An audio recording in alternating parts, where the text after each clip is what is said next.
everyone, and welcome to AfrEITOP. I'm Dana, your host, and today we're going to explore about the peculiar natures of coffee and coffee tourism in Ethiopia and Africa on our tourism-focused program. In addition to that, I will have an esteemed guest joining me today to discuss interesting facts of knowledge regarding coffee in Ethiopia and much more. Until then, I'm going to enjoy my coffee and you enjoy the music. Stay tuned.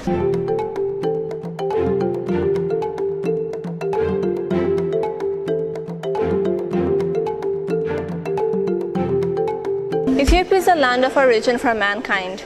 Lucy or Dinganesh, the first fossil found in AfrEITOP, shows Ethiopia as the land of origin. Among the many interesting features of Ethiopia is being a land of origin for coffee. Legend has it Kaldi, an Abyssinian goat herder from southwestern part of Ethiopia called Kaffa, was herding his goats through a highland area near a monastery. He noticed that they were behaving very strangely that day and had begun to jump and prance in an excited manner, bleating loudly and practically dancing on their hind legs. He found that the source of excitement was a small shrub of bright red berries. Curiosity took hold of Kaldi and he tried the berries for himself. He took it to the monks, and since they disregarded Kaldi's findings, they tossed it to the fire, and surprisingly, the aroma of the roasting beans was enough to make the monks give this novelty a second chance. They removed the coffee beans from the fire, crushed them to put out the glowing embers, and covered them with hot water and an ewer in order to preserve, behold, the origin of coffee.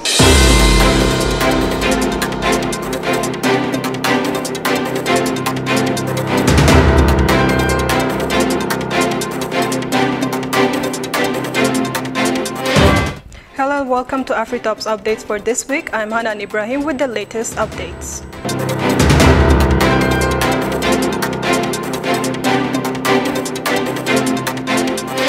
Forbes magazine has listed Ethiopia as one of the tourist destinations between 7 countries that will be expected to open up after post-COVID pandemic. These countries are Ethiopia, Iran, Myanmar, Georgia, Philippines, Slovenia, and Tunisia.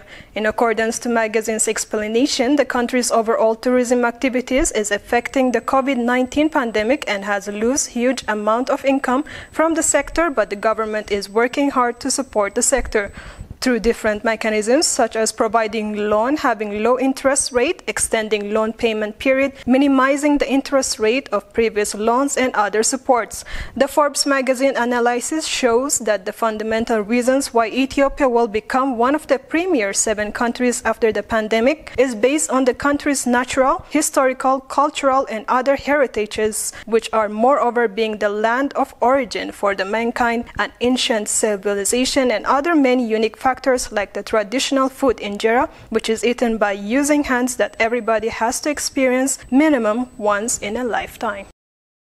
Ethiopian Tourism Professionals Association has announced they will be hosting a virtual weekly program which will be called Voice of Tourism, which will be hosted via social media networks. The main objective of this scheme is to create a forum whereby varied by relevant articles, research papers, and other documents focused on tourism are thrown for heated discussion and debate among professionals. Accordingly, all professionals and tourism enthusiasts will forward their suggestions, critics, and counter-critics on the topic being aired for discussion. The program is planned to be held once in a week on Saturday and principally focuses on pressing problems such as COVID-19 pandemic and its impact on tourism, tactical and strategic solutions to tackle and minimize adverse consequences. According to the association's announcement, everyone is invited to ethically partake in the program, being a part of it, sharing views, and get informed about overall activities of the association. ETPA is a professional body established to achieve and part of the essentially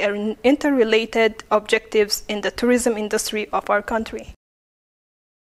In the African tourism news, Seychelles being one of the member countries of the African continent with the beautiful tourist destination and tourism is the backbone of the country's economy. Even though the country was locked for a long period of time in order to resist COVID-19 pandemic, the government is working to open the country's tourist destination for tourists in order to restore their local tourism, protecting coronavirus, taking any precaution. At its last review on May 28, the Seychelles Public Health Emergency Operations Center identified a number of countries as low risk. In conducting its review, the country's Public Health Emergency Operations Center considered the following criteria: magnitude of transmission, trend in outbreak, low incidence of cases, responsiveness of the public health system, advisories from public health authorities, and reliability of the data. Based on the above precaution taken by the Seychelles government, many countries from different parts of the world have approved for entry, which may enhance the capacity of Seychelles' economy significantly. And in the international tourism news, as predicted, post-COVID-19 pandemic, life has been changing. Reality has started with Dubai opening its tourism doors at the top of Burj Khalifa on May 28. The management announced the levels 124 and 125 were opened on May 27 with first entry at 12 noon and last entry at 9 p.m. The thermal screening temperature checks were carried out. Children below 12 years old and adults over 60 years old were not allowed until further notice as announced by the Dubai municipality. All physical distancing rules were also applied. During this time, life in Dubai is gradually coming back after 2 months lockdown in order to prevent the high and fast spread of coronavirus COVID-19 pandemic.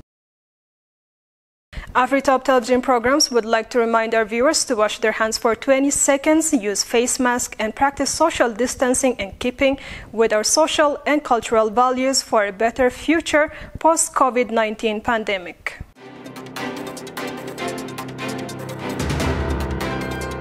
Thank you for watching AfrEITOP Updates with me, Hanan Ibrahim. Stay tuned with the rest of AfrEITOP programs.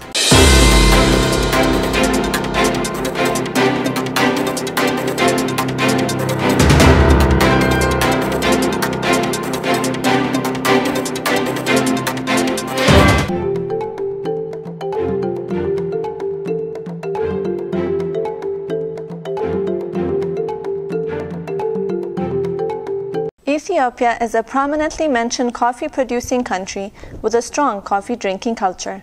The ceremonious nature of this age-old tradition is as much a symbol of national identity. See, coffee is at the center of social life in Ethiopia. In most Ethiopians' experience, like any other daily life routines, starting the day with a cup of jabana bunna has become an integral part of the daily life. Ethiopia is also one of the leading world coffee providers in the world market and the greater store of genetic diversity of coffee, producing superior quality with sensational flavor. Ethiopia is not only the leading producer and exporter of coffee Arabica, which is indigenous to Ethiopia from Africa, but also the third largest worldwide producer globally.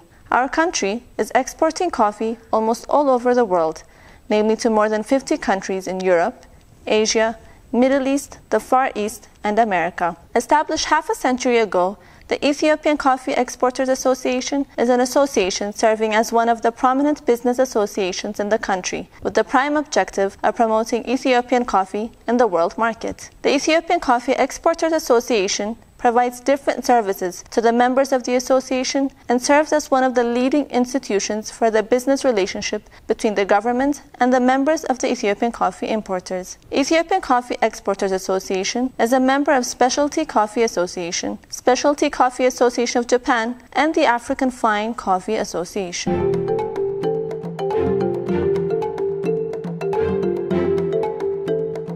Let's look more into this with our guest. Here with me is Atul Gizat, and the General Manager of Ethiopian Coffee Exporters Association. Atul Gizat, welcome. Earlier, you were telling me about the peculiar natures of Ethiopian coffee and also coffee tourism. So tell me more, please. On which shall I start? On the peculiarities of Ethiopian coffee or on the coffee tourism? Whichever one. Okay, let me start with the peculiarities of Ethiopian coffee. There are some points which Ethiopian coffee is very peculiar compared to other coffee producing countries or other coffees. One is job opportunity. In Ethiopia, the farmers who are engaged in coffee are around 5.6 million people, households. If you multiply by 5, one household might have five individuals. So it's around 30 million people are engaged in coffee. That's unique. Yeah, the biggest number in the world. The biggest producer is Brazil, but the biggest number engaged in coffee is Ethiopians. Yeah. The other is export earning. It covers around 30% of Ethiopian foreign exchange earning. The coffee is the largest, even it was around 70% some decades ago. So it is the largest, so it needs the biggest attention from concerned stakeholders. Yeah.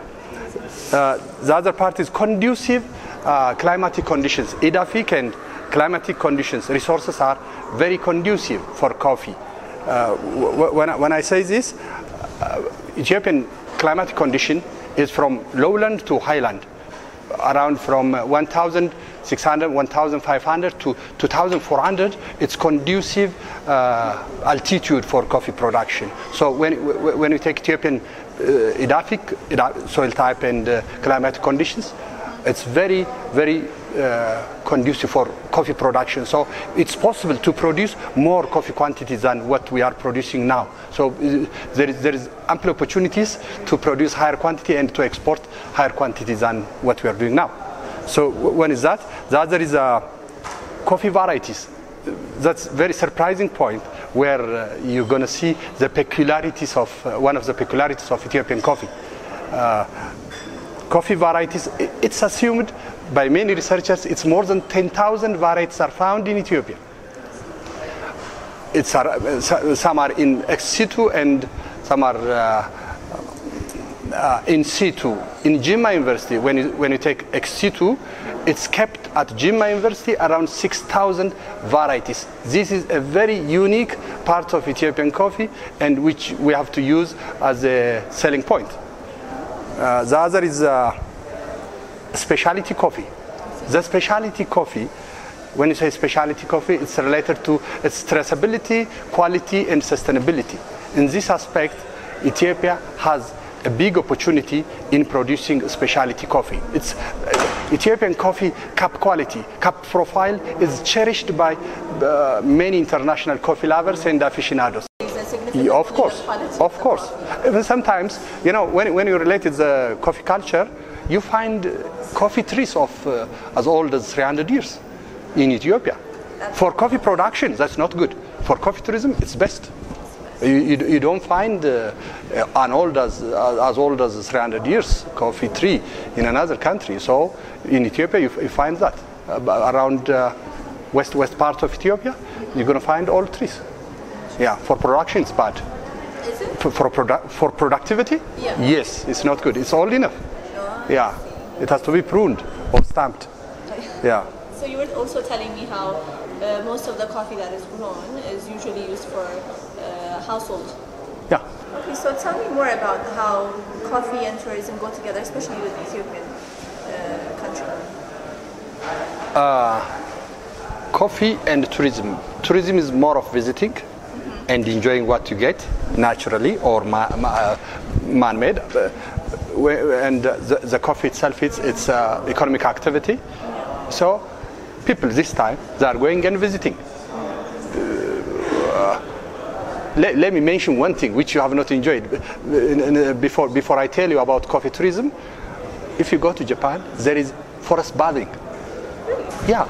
There are tourists who come from USA and America, go to Japan or any country in the world who has a very good forest. They go and visit forest. There is nothing, it's forest. But if you come to here, there is forest, there is coffee, they can harvest, they can see what's going on coffee area. Yeah. So for coffee tourism, there is ample opportunity for Ethiopia to enjoy, to maximize the benefits of coffee, not only in economic activity, but in tourism too. Yeah. You're also telling me about the forests. Forest coffee. Yeah, forest coffee. Yeah. That's unique. There is no in any other country. As what we have, the forest coffee, which covers around 10% of Ethiopian coffee export, it's found only in Ethiopia. So when you talk about forest coffee, it's naturally grown. No one is touching it. No one is almost owning it. Just some guys or some farmers go once in a year and they harvest going to that forest. Naturally grown. Even if you see the tree, this the garden coffee and this forest coffee, it doesn't seem coffee, that the forest coffee, because it's not. No one is caring. By looking for sunshine, it might grow up, unlike which is pruned one. Yeah. You're also mentioning how they grow under the coffee that grows under the shade. Yeah. It's growing under almost 95% of Ethiopian coffee is growing under the shade. Yeah. It's pretty interesting. Yeah, that's related to the flavor, the aroma, which people are looking for from coffee, like wine. It's after all, coffee is gastronomic product. Okay. It's not a commodity. You love it. You prefer it by its flavor and aroma. Yeah. So when you come to this shade coffee or forest coffee, the soil type, the rainfall volume, call a name. Naturally endowed one. So that kind of things will give a unique flavor and aroma for that specific coffee. Yeah. So even the fruits which are grown around coffee, they give it takes that kind of aroma or flavor from coffee, from that fruit, and that's what people prefer Ethiopian coffee to get. That's really interesting. Yeah. So what about other countries in relation to coffee? What about other African countries? African countries are not coffee consumers. In coffee production, Uganda is producing as much half of Ethiopian production quantity. Yeah. Kenya, a very small quantity, around 50,000 tons. And Rwanda, Tanzania, there are some. Congo, Ivory Coast, they are producing some. Ivory Coast is producing Robusta. Uganda too are producing Robusta coffee. But Arabica coffee, we only have Arabica coffee. Or Arabica coffee. Yeah, when you talk about Africa, it's only from production side. Even from consumption side, African coffee consumption is 35% of African coffee consumption, 29% of African coffee consumption is held by Ethiopians. Yes, all 29% of African consumption is Ethiopian. Wow, that's pretty amazing. The next largest consumer is Algeria.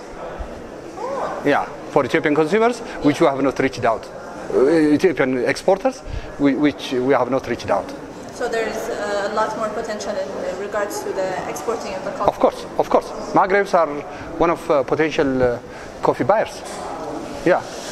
So how is it in regards to coffee exporting? What is the potential of the export? How much does it contribute to the Ethiopian economy? Around 30% of foreign exchange earning is covered by coffee. So still it's the largest. So far, some decades before, it was around 70%. So now it's around 30%. It's good news because some other products are coming in fetching foreign exchange. That's a good news.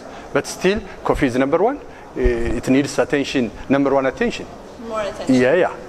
If we labor on that, I think we can get a very good result from coffee. To me, if you give it attention, if we organize and handle it in a very systematic, professional way, it's possible to double the income, foreign exchange earning, and the quantity, export quantity, within 3-4 years. I assume like that. Actually, Ethiopian Coffee and Tea Authority has already started stamping and pruning. Really? Yeah. That helps for productivity. It increases productivity. That's good. But at the same time, in getting a better price, dwelling and specializing in specialty coffee, that's also given attention. That's good. This much mass production, and with Ethiopia being the origin of coffee, it's also known that Ethiopia is also branded and known for the socializing aspect and how it's so related to the culture. So tell me more about that. What do you think? To me, if you're gonna teach how coffee is good to us, it tells us it's another indicator to sell more quantity too. Mm-hmm. Because if tourists come and how we're gonna interact around coffee, how coffee is attached to us, it's inside our blood. So coffee is everything. So when we show that how it is intermingled with our life, it helps us to selling parts too. That's it. Because in coffee you show your trustworthiness, your loyalty, your involvement when someone is in need, things like that. So when you apply on export side too, when we are trustworthy when you export and do what we have to do at international marketing activity level, so that brings surely a very good opportunity to Ethiopia. It's very interesting. It was a pleasure having you with us today. Thank you so much. Thank you. It's my pleasure too.